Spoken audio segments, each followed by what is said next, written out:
ನಮಸ್ಕಾರ. ಖುಷಿಯ ಲೋಕ ಕನ್ನಡ ಲಾಕ್ಸ್ ಯೂಟ್ಯೂಬ್ ಚಾನಲ್ಗೆ ನಿಮ್ಮೆಲ್ರಿಗೂ ಸ್ವಾಗತ.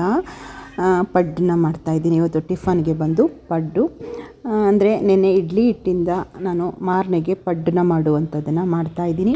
ಬನ್ನಿ, ಇವತ್ತು ಸಿಂಪಲ್ ಲಾಗೊಂದಿಗೆ ನಿಮ್ಮ ಮುಂದೆ ಬಂದಿದ್ದೀನಿ. ಒಂದು ಮೋಟಿವೇಶನ್, ಒಂದು ಕಂಟೆಂಟೊಂದಿಗೆ ನಿಮ್ಮ ಮುಂದೆ ಬಂದಿದ್ದೀನಿ. ಖಂಡಿತ ಲಾಸ್ಟ್ರಿಗೂ ಕೂಡ ವಿಡಿಯೋ ನೋಡಿ. ನಮಸ್ಕಾರ. ಖುಷಿಯ ಲೋಕ ಕನ್ನಡ ಲಾಕ್ಸ್ ಯೂಟ್ಯೂಬ್ ಚಾನಲ್ಗೆ ನಿಮ್ಮೆಲ್ರಿಗೂ ಕೂಡ ಪ್ರೀತಿಯ ಸುಸ್ವಾಗತ. ಮಂಗಳವಾರದ ಬೆಳಗಿನ ವಿಡಿಯೋನ ಶುರು ಮಾಡ್ಕೊಂಡಿದ್ದೀನಿ. ನಮ್ಮ ದೇವ್ರ ಮನೆಯ ಪೂಜೆಯೊಂದಿಗೆ ನನ್ನ ವಿಡಿಯೋನ ಶುರು ಮಾಡ್ಕೊಂಡಿದ್ದೀನಿ. ನೀವೆಲ್ಲರೂ ಕೂಡ ಚೆನ್ನಾಗಿದ್ದೀರಾ ಅಂತ ಭಾವಿಸ್ತೀನಿ. ನಾವು ಕೂಡ ಎಲ್ಲರೂ ಕೂಡ ಚೆನ್ನಾಗಿದ್ದೀವಿ. ಸ್ನೇಹಿತರೆ, ಯುಗಾದಿ ಹಬ್ಬ ಬಂತು. ಕ್ಯಾಲೆಂಡರ್ ಪ್ರಕಾರ ನಮಗೆ ಜನವರಿ ಮೊದಲ ಡೇಟು ಅಂತ ಹೇಳ್ತೀವಿ. ಪಂಚಾಂಗದ ಪ್ರಕಾರ ಯುಗಾದಿ ನಮ್ಮೆಲ್ಲರಿಗೂ ಕೂಡ ಹೊಸ ವರ್ಷ ಆರಂಭದ ದಿನ ಅಂತ ಹೇಳಬಹುದು. ಬೇವು ಬೆಲ್ಲನ ತಿನ್ನುತ್ತಾ ಮನುಷ್ಯನ ಬದುಕಿನಲ್ಲಿ ಸಿಹಿ ಕಹಿ ಎರಡು ಕೂಡ ಸಮ್ಮಿಶ್ರದಲ್ಲಿ ಇದ್ದಾಗ ಬದುಕು ಸಾರ್ಥಕ ಅನ್ನುವಂತಹ ಒಂದು ಕ್ಷಣಗಳು ಅಂತ ಹೇಳಬಹುದು. ಯುಗಾದಿ ಹಬ್ಬದೊಂದು ಒಂದೆರಡು ಸಣ್ಣ ಪುಟ್ಟ ಅನುಷ್ಠಾನಗಳನ್ನ ಮಾಡ್ಕೊಳ್ಳಿ. ಇದನ್ನು ನಾನು ಅಮ್ಮು ಲಾಕ್ಸ್ ಇನ್ ಮೈಸೂರು ಚಾನಲ್ ಇದ್ದಾಗಲೇ ನಾನು ಹೇಳಿದ್ದೀನಿ. ಅಮ್ಮು ಲಾಕ್ಸ್ ಇನ್ ಮೈಸೂರು ಶ್ರೀ ರಾಘವೇಂದ್ರ ಸಾನ್ನಿಧ್ಯ ಅಂತ ಹೇಳಿ ಹೆಸರು ಬದಲಾವಣೆ ಆಯಿತು. ಯಾವಾಗ ನನ್ನ ಚಾನಲ್ ಶುರುವಲ್ಲೇ ನಾನು ಯುಗಾದಿ ಹಬ್ಬದಲ್ಲಿ ಕೆಲವು ಅನುಷ್ಠಾನಗಳನ್ನ ಹೇಳ್ಕೊಟ್ಟಿದ್ದೀನಿ. ಇನ್ನು ಏಕಾದಶಿ ಬಗ್ಗೆನೂ ಕೂಡ 5 ವರ್ಷದ ಹಿಂದೆಯೇ ತಿಂಗಳಿಗೆ 2 ಏಕಾದಶಿ ಆಚರಣೆಯ ಬಗ್ಗೆ ಹೇಗೆ ನಾವು ಆಚರಣೆ ಮಾಡಬೇಕು ಅನ್ನುವಂತಹ ವಿಡಿಯೋಗಳನ್ನು ಕೂಡ ನಾನು ಆಲ್ರೆಡಿ ಶ್ರೀ ರಾಘವೇಂದ್ರ ಸಾನ್ನಿಧ್ಯ ಯೂಟ್ಯೂಬ್ ಚಾನಲಲ್ಲಿ ಹೇಳ್ಕೊಟ್ಟಿದ್ದೀನಿ. ಆದ್ದರಿಂದ ನೀವು ಅದನ್ನು ಫಾಲೋ ಮಾಡಿ, ಲಿಂಕನ್ನು ಕೂಡ ಹಾಕ್ತೀನಿ, ನೋಡ್ಕೊಳ್ಳಿ. ಜೊತೆಗೆ ಯುಗಾದಿ ಅಂದ್ರೇ ನಮ್ಮೆಲ್ರಿಗೂ ಕೂಡ ಒಂದು ಸಡಗರ ಸಂಭ್ರಮದ ಹಬ್ಬ ಅಂತ ಹೇಳ್ಬೋದು. ಮನೆ ಮಂದಿಯೆಲ್ಲ ಒಟ್ಟಿಗೆ ಸೇರಿ ಹಬ್ಬನ ಆಚರಣೆ ಮಾಡುವಂತಹ ದೊಡ್ಡ ಹಬ್ಬ ಅಂತ ಕೂಡ ಹೇಳ್ಬೋದು. ವಸಂತ ಋತುವಿನ ಒಂದು ಶುರು ಅಂತ ಕೂಡ ಹೇಳ್ಕೋಬಹುದು. ಸ್ನೇಹಿತರೆ, ನಾವು ಯುಗಾದಿ ಹಬ್ಬದೊಂದು ಒಂದು ಪುಟ್ಟ ಅನುಷ್ಠಾನ ಹೇಳ್ಕೊಡ್ತೀನಿ. ಇದನ್ನು ಹೇಳಿದ್ದೀನಿ ಆಲ್ರೆಡಿ. ಅರಿಶಿನ ಕೊಂಬು, ಮನೆಗೆ ಅರಿಶಿನ ಕೊಂಬನ್ನ ತರೋದ್ರಿಂದ ತುಂಬ ವಿಶೇಷತೆ ಇದೆ. ನಾವು ಏನು ನಮ್ಮ ಹೊಸ್ತಿಲಿಗೆ ಮಾವಿನ ತೋರಣ ಹಾಕ್ತೀವಿ. ಯುಗಾದಿ ಹಬ್ಬದಲ್ಲಂತೂ ಮಾವಿನ ತೋರಣ ಇಲ್ಲದೇ ಹಬ್ಬ ಅಂತೂ ಆಗೋದೇ ಇಲ್ಲ.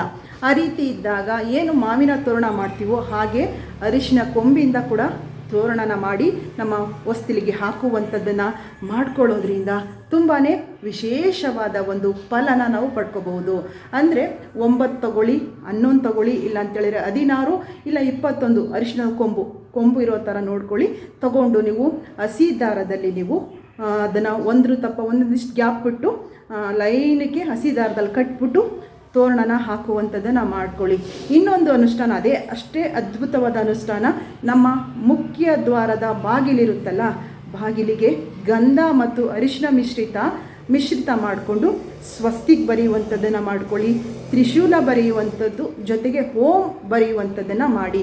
ಇದನ್ನು ನಾನು ಅವತ್ತೊಂದು ದಿನ ನಾನು ಮಾಡಿರ್ತೀನಿ, ಆಗ ಆ ವಿಡಿಯೋನ ನಿಮಗೆ ತೋರಿಸುವಂಥದ್ದನ್ನು ಮಾಡ್ತೀನಿ. ಅರಿಶಿನ ಗಂಧ ಮಿಕ್ಸ್ ಮಾಡಿ ನೀವು ಮನೆಯ ಮುಖ್ಯ ದ್ವಾರದ ಹೊಸ್ತಿಲ ಮೇಲೆ ಸ್ವಸ್ತಿಕ್ ಬರೀರಿ, ಮಧ್ಯ ತ್ರಿಶೂಲ ಬರಲಿ, ನಂತರ ಹೋಮ್ ಅಂತ ಬರೀರಿ.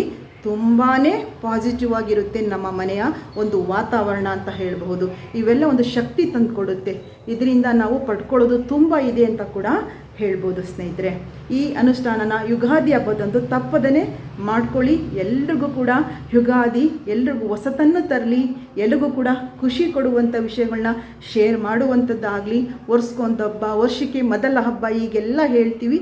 ಸಡಗರ ಸಂಭ್ರಮದಿಂದ ಹಬ್ಬನ ಆಚರಣೆ ಮಾಡೋಣ. ಒಟ್ಟಿಗೆ ಕುಟುಂಬದವರೆಲ್ಲರೂ ಕೂತು ಊಟ ಮಾಡುವಂಥ ಹಬ್ಬ ಅಂದರೆ ಅದು ಯುಗಾದಿ ಅಂತಲೇ ಹೇಳ್ಬೋದು. ಹೋಳಿಗೆ ಮತ್ತು ಎಂದಿನಂತೆ ನಾವು ಬೆಳಗ್ಗೆ ಬೇವು ಬೆಲ್ಲ ಹೋಳಿಗೆ ಇವನ್ನೆಲ್ಲ ಮಾಡ್ತೀವಿ. ಹಬ್ಬದ ದಿನ ತುಂಬ ಸಡಗರವಾಗಿ ಹಬ್ಬದ ಅಡುಗೆನ ಮಾಡಿ ಮನೆಯವರೆಲ್ಲರೂ ಒಟ್ಟಿಗೆ ಕೂತು ಊಟ ಮಾಡುವಂಥದ್ದನ್ನು ಖಂಡಿತ ಮಾಡ್ಕೊಳ್ಳಿ. ಆ ಸಂಭ್ರಮ ನಿಜವಾಗ್ಲೂ ಕೂಡ ಒಂದು ವಿಶೇಷತೆ ಅಂತ ಕೂಡ ಹೇಳ್ಬೋದು. ಸ್ನೇಹಿತರೆ, ಇವತ್ತು ನಾನು ತಿಂಡಿ ಕೂಡ ನೆನ್ನೆ ಇಡ್ಲಿ ಮಾಡಿದ್ದೆ. ಇಡ್ಲಿ ಮಾಡಿದ್ರೆ ಮಾರನೆಗೆ ಆಲ್ಮೋಸ್ಟ್ ನಾನು ಪಡ್ಡನ್ನ ಮಾಡ್ತೀನಿ. ಸಬ್ಬಕ್ಕಿ ಸೊಪ್ಪು, ಕ್ಯಾರೆಟು ಇವನ್ನೆಲ್ಲ ಸ್ವಲ್ಪ ಹೆಚ್ಚಿಗೆ ಹಾಕಿ ನಾನು ಪಡ್ಡನ್ನ ಮಾಡ್ತೀನಿ. ಮನೆಯವರು ಎಲ್ರಿಗೂ ಕೂಡ ಇಷ್ಟ ಆಗುತ್ತೆ. ಚಟ್ನಿ ಒಂದಿಗೆ ಇವತ್ತು ಬೇಳೆ ಚಟ್ನಿ ಮಾಡಿದೆ. ಚಟ್ನಿ ಜಾಸ್ತಿ ಹೊತ್ತಿರಲ್ಲ, ಈಗ ಬೇಸಿಗೆ ಆಗಿರೋದ್ರಿಂದ ಆದಷ್ಟು ಬೇಗ ಕೆಡುವಂಥ ಒಂದು ಚಾನ್ಸ್ ಜಾಸ್ತಿ ಇರುತ್ತೆ. ಯಾಕೆಂದರೆ ಬಿಸಿಲು ಹಂಗಿರುತ್ತೆ. ಆದ್ದರಿಂದ ಚಟ್ನಿ ಬೇಗ ತಿನ್ಕೋಬಹುದಷ್ಟೇ. ಪಡ್ಗೆ ಚಟ್ನಿನೇ ಚಂದ ಅಲ್ವಾ, ಅದಕ್ಕೋಸ್ಕರ ಮಾಡಿದ್ದೀನಿ. ತಿಂಡಿ ಮುಗಿಸ್ಕೊಳ್ತೀನಿ. ಇವತ್ತು ಒಂದು ದೇವಸ್ಥಾನಕ್ಕೆ ಹೋಗಬೇಕು ಅಂತ ಅಂದ್ಕೊಂಡಿದ್ದೀನಿ. ನನಗೆ ತುಂಬ ಇಷ್ಟವಾದ ಒಂದು ದೇವಸ್ಥಾನ ಅಂತ ಹೇಳಿದ್ರೆ, ತಿಂಗಳಿಗೆ ಒಮ್ಮೆ ಆದರೂ ಕೂಡ ಹೋಗಬೇಕಪ್ಪ ಅನ್ನುವಂತಹ ನರದೃಷ್ಟಿಗೆ, ಮನುಷ್ಯರ ದೃಷ್ಟಿಗೆ ಕಲ್ಲು ಕೂಡ ಕರಗುತ್ತೆ ಅಂತ ಹೇಳ್ತಾರೆ. ಆದ್ದರಿಂದ ತಿಂಗಳಿಗೊಮ್ಮೆ ಆದರೂ ಕೂಡ ನಾನು ಅಮ್ಮನವರ ದರ್ಶನ ಖಂಡಿತ ಮಾಡ್ತೀನಿ. ತುಂಬ ವರ್ಷಗಳಿಂದನೂ ಕೂಡ ನಾನು ಅದನ್ನು ರೂಢಿ ಮಾಡ್ಕೊಂಡಿದ್ದೀನಿ. ಇವತ್ತು ಮಂಗಳವಾರ, ಇನ್ನು ಅಮಾವಾಸ್ಯೆ ಹುಣ್ಣಿಮೆಗಳಲ್ಲಿ ಹೋಗ್ತೀನಿ ಅಂದರೆ ತುಂಬ ರಶ್ ಇರ್ತಾರೆ, ಆಗೋದೇ ಇಲ್ಲ, ಅಲ್ಲಿ ಕ್ಯೂ ನಿಲ್ಲೋದಕ್ಕೆ ಆಗೋದಿಲ್ಲ.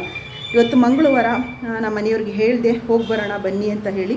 ನಮ್ಮ ಮನೆಯವ್ರ ಆಫೀಸಲ್ಲಿ ಒಂದು ಮೀಟಿಂಗ್ ಇದೆ, ಮೀಟಿಂಗ್ ಮುಗಿಸ್ಕೊಂಡು ಬರ್ತೀನಿ, ನೀನು ರೆಡಿಯಾಗಿರು ಅಂತ ಹೇಳಿದ್ದಾರೆ. ತಿಂಡಿ ಮುಗಿಸಿ ನಾನು ರೆಡಿ ಆಗ್ತೀನಿ.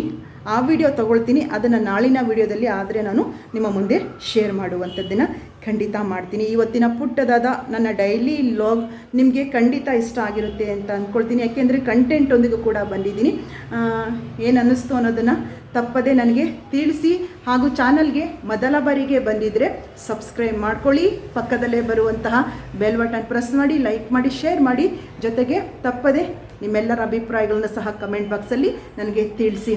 ಬಲ್ಲ ನನ್ನೆಲ್ಲ ಮುದ್ದು ಆತ್ಮೀಯರಿಗೆ ಇನ್ನು ನಾಳಿನ ವಿಡಿಯೋದಲ್ಲಿ ಬರ್ತೀನಿ. ಅಲ್ಲಿವರೆಗೂ ಬಾಯ್, ಟೇಕ್ ಕೇರ್.